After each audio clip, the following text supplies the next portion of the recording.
My sister's text arrived before I even touched my coffee. I am quitting my job. You will take care of us while I figure things out. No greeting, no request, just a demand dressed as family obligation. I stood in my Annapolis kitchen, the dish towel still in my hand, staring at the words like they had been rehearsed for 15 years. Then, for the first time, I typed back, "That is not on me." I clicked send, then opened the final offer for the 3-year London contract I had been secretly sitting on for weeks. My bags were already half packed in my mind. All that was left was the digital signature that would finalize my relocation. If you were in my place, would you have continued to anchor a ship that refused to sail, or would you have finally cut the line? I used to think being dependable was a virtue. For 15 years, I had been the silent investor in my parents' version of a family, a high-cost subscription where I was the only one footing the bill. While my sister, Kayla, chased her fleeting inspirations through the bars of Annapolis, I was the infrastructure that kept the house from collapsing. My father, Richard, would raise a glass at every holiday dinner, toast my stability, and then slide the check toward my end of the table with a practiced, wordless nod. I was the utility company, the insurance policy, and the emergency fund, all wrapped in a professional suit. In hindsight, it is clear that my devotion was not a gift to them, but a breeding ground for their incompetence. I had become what psychologists call parentified, an adult who managed the emotional labor of a household at 14 and was drafted into untangling my father's messy tax filings and mortgage statements by 18.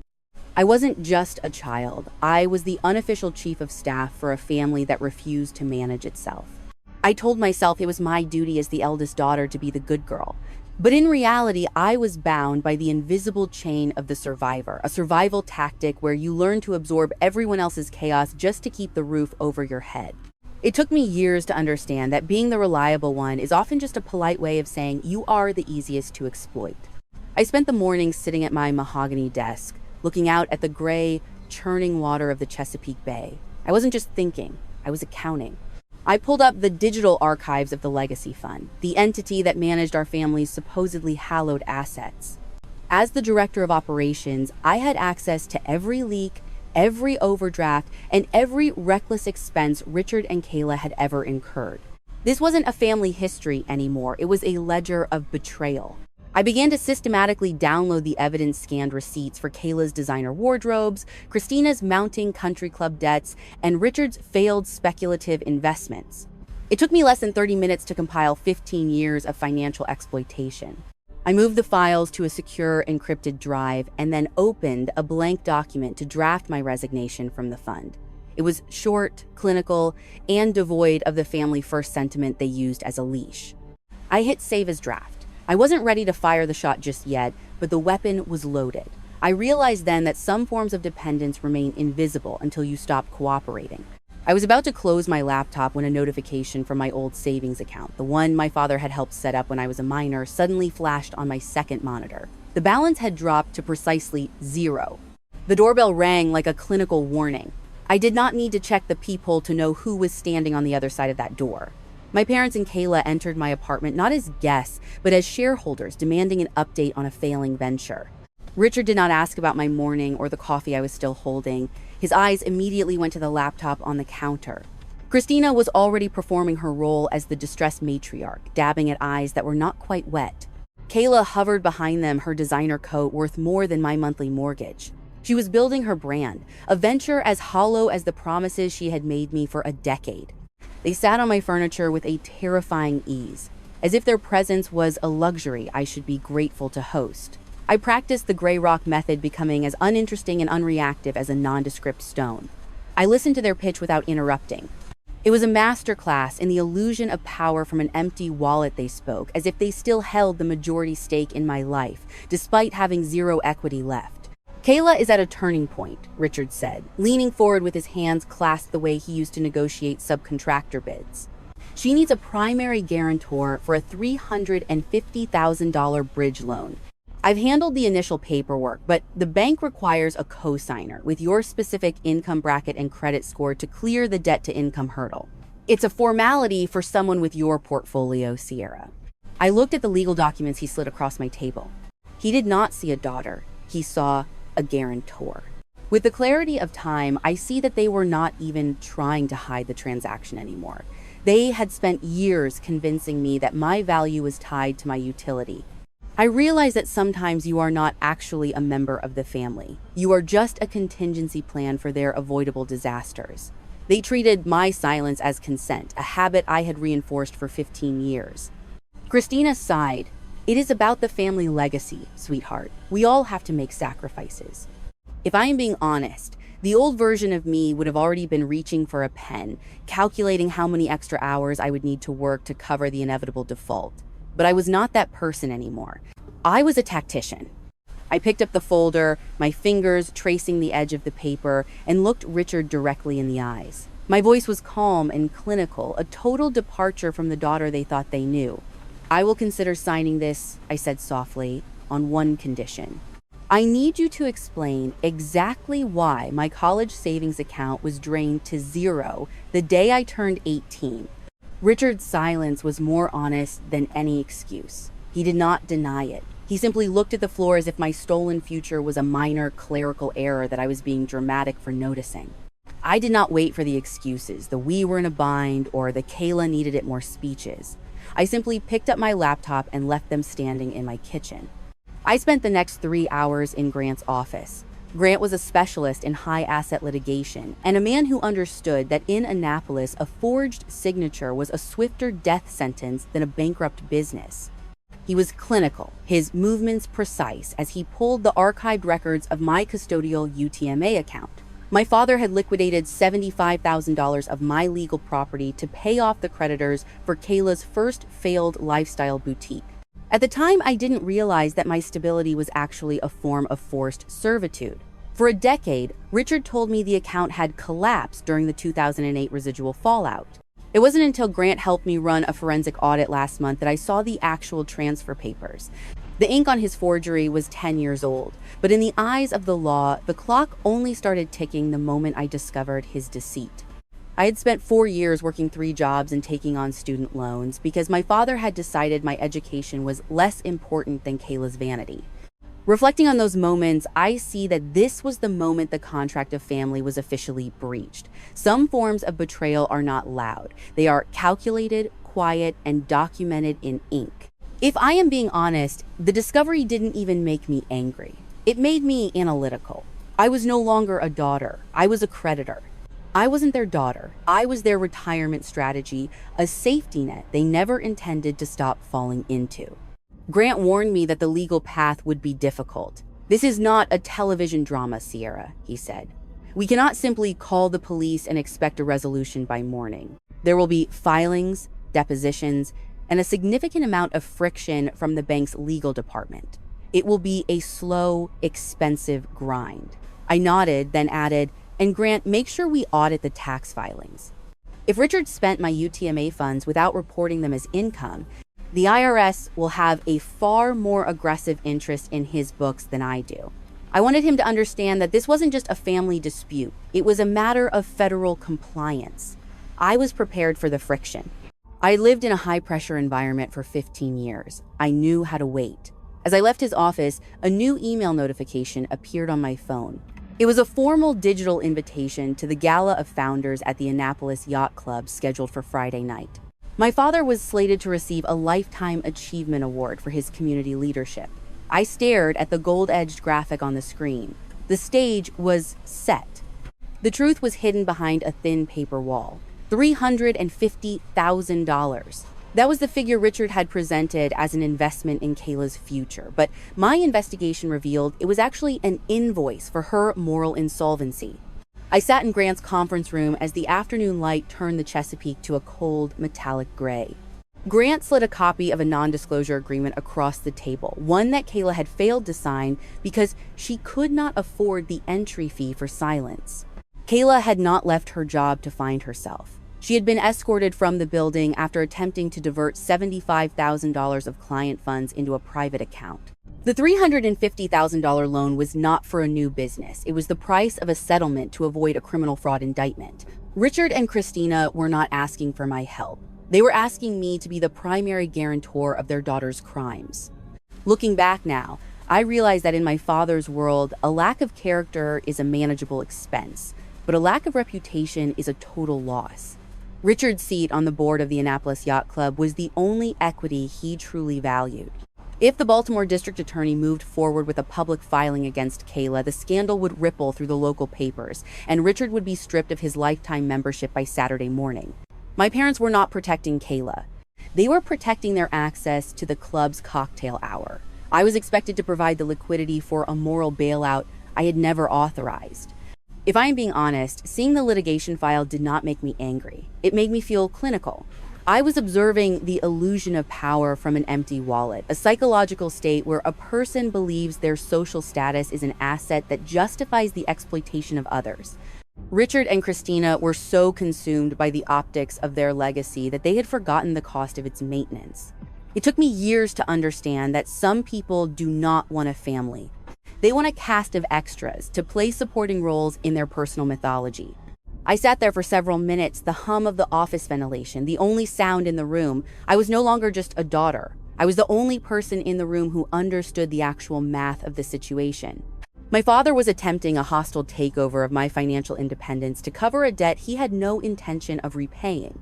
I looked at the signature line on my London contract and then at the forged signature on my college savings records. The symmetry was Richard had stolen my past to cover Kayla's mistakes, and now he wanted my future to cover his own vanity. I thanked Grant, took the files, and walked out into the cold Annapolis air. I had 48 hours until the Gala of Founders. The air at the yacht club tasted of salt and pretense. I walked through the mahogany-paneled sills of the Founders Room wearing a dress that cost exactly what I had earned in 2 months of consulting. I was not there to celebrate. I was there to preside over a forensic audit of my own history. Richard was at the center of a circle of board members, holding a glass of amber liquid and performing the role of the visionary leader he had never actually been. Christina and Kayla sat at our reserve table, busy adjusting their expressions for the photographers. It's only now that I realize I had spent 15 years as the silent infrastructure of their lives, and this was the moment the bridge was finally being decommissioned. I sat down, my presence barely acknowledged until I slid 2 black leather folders across the white linen tablecloth. Richard's smile did not reach his eyes as he glanced down, his annoyance visible in the way his jaw tightened. "Sierra, not now," he muttered, his voice thick with the condescension I had been expected to swallow since I was a child. "We have a presentation in 20 minutes. Now, I replied. My voice was pitched low, designed to stay within the perimeter of our table, but carrying a weight that cut through the room's polite chatter. "I am not here for a scene, Richard. I am here for a settlement. This isn't a daughter asking for attention. It's an executive closing a bad account. The first folder is my formal resignation from the legacy fund, effective immediately. The second is a settlement agreement for the $75,000 you misappropriated from my college savings account, adjusted for 10 years of interest." His face went from a healthy flush to a sickly ashen gray in less than 3 seconds. Christina's scripted smile faltered, her hand hovering near her throat. I looked at Christina, waiting for the motherly intervention that never came. She wasn't a victim of Richard's greed. She was the silent beneficiary of it. Her silence wasn't weakness, it was a transaction. By choosing his comfort over my future for 15 years, she had already signed her own resignation from my life. Kayla's eyes darted between us, her earlier arrogance dissolving into a raw, uncurated terror. "You have 5 minutes to sign the second document," I said, checking my watch with a precision that made him flinch.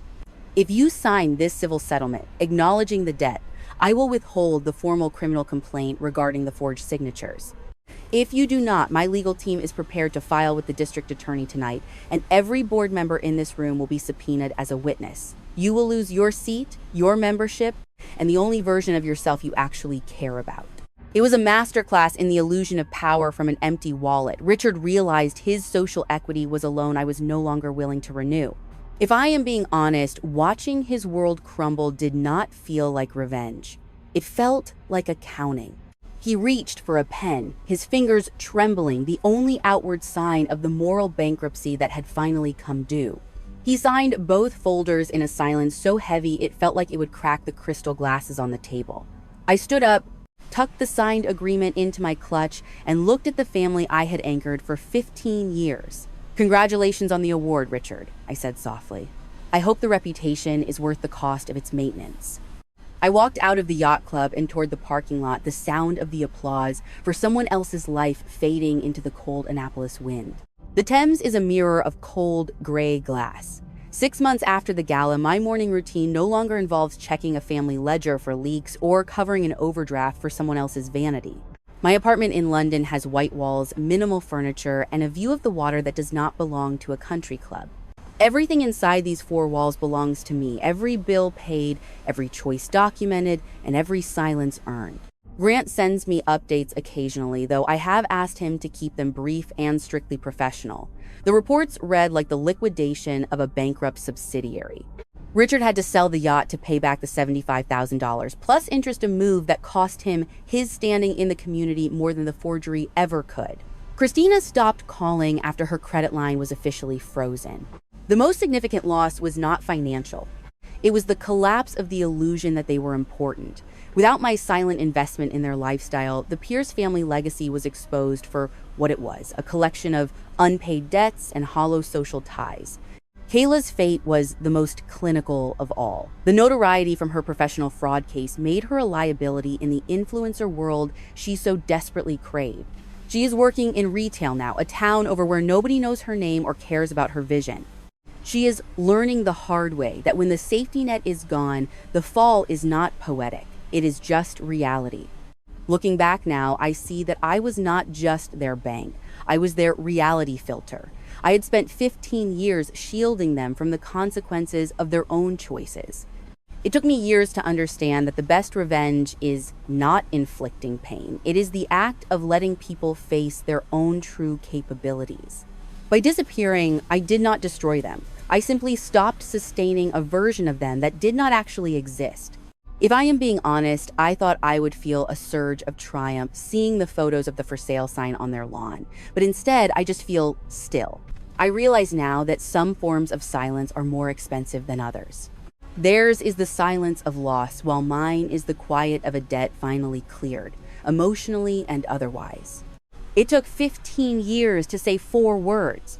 Those words, "that is not on me," were the most expensive syllables I have ever uttered, and yet they saved me a fortune. I often think back to that girl standing in my Annapolis kitchen dish towel in hand, frozen by a single text message from a sister who viewed my life as her personal emergency fund. If I could reach back through time, I would not tell her that things get better or that her family will finally understand her worth. They will not. I would tell her that her worth was never theirs to determine in the first place. I spent over a decade believing that my stability was a shield for the people I loved. I thought that by absorbing their debts, their scandals, and their laziness, I was being the ultimate provider.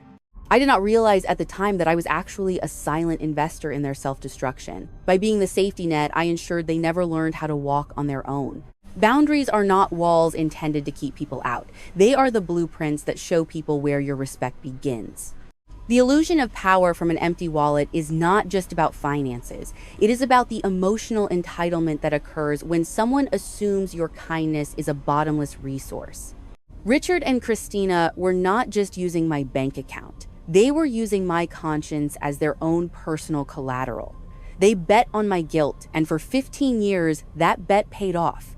It is a difficult thing to realize that the people who raised you may only value the convenience you offer. It shatters the romanticized version of family we are all taught to believe in. But there is a profound strength in that shattering. Once you accept that their love is conditional, you are no longer obligated to meet those conditions. You become the sole owner of your time, your money, and your peace. It took me years to understand that the good daughter is often just a title given to the person who is most willing to be exploited. We are raised to believe that family loyalty is a blank check one. We must sign and hand over, regardless of the balance in our own accounts. But Kai's that. Real loyalty requires 2 parties. It is not a one-way transaction where one person provides the capital and the other provides the chaos. Real love does not drain you. It steadies you. Looking back now, I see the invisible chain of the survivor. The invisible chain of the survivor that kept me tethered to a house that was already on fire.